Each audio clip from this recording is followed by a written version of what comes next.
Si jo estic agafant l'espasa i llenço un conjuro de toque per l'espasa i l'espasa està enganxada al monstre, no comptaria com que directament l'estic tocant. No, perquè hauries d'impactar, saps, damunt, saps? No crec que contempli això, no contempla això el mímic, però...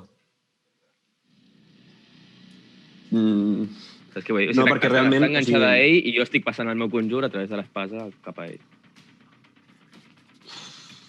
Que l'està tocant. Però jo vaig... no ho sé, tio.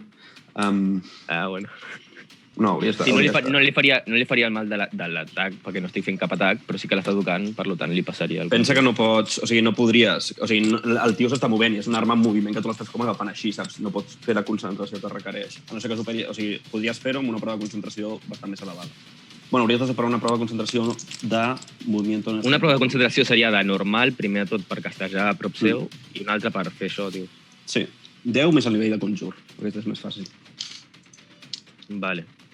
Vale, doncs faré servir aquest conjur, que ja el llançaré a la defensiva, i després faré una tirada de concentració per fer el que t'he dit. El conjur és nivell 2. Doncs sí, superes. De nou, doncs sí. Espera, sí, és nivell 2. Vale, bo. Sí. I ara faig l'altra concentració, que és el que has dit, que és concentració més. El nivell de conjur, que seria 12. Sí. Vale, de nou, doncs llavors sí. Vale, doncs fiques, com amb tot el moviment que té el bitxo, li fots l'encanteri, es travessa i directament li impacta. Fico a l'espasa i directament li passo el cos, sí. Doncs faig 12 amb el... Vale. Ara faré una tirada, però... Com diràs? Res, que el que he fet ha sigut perquè estava pensant que si l'espasa m'ha quedat enganxada, he pensat que si jo li feia un atac de melee també em quedaria enganxat.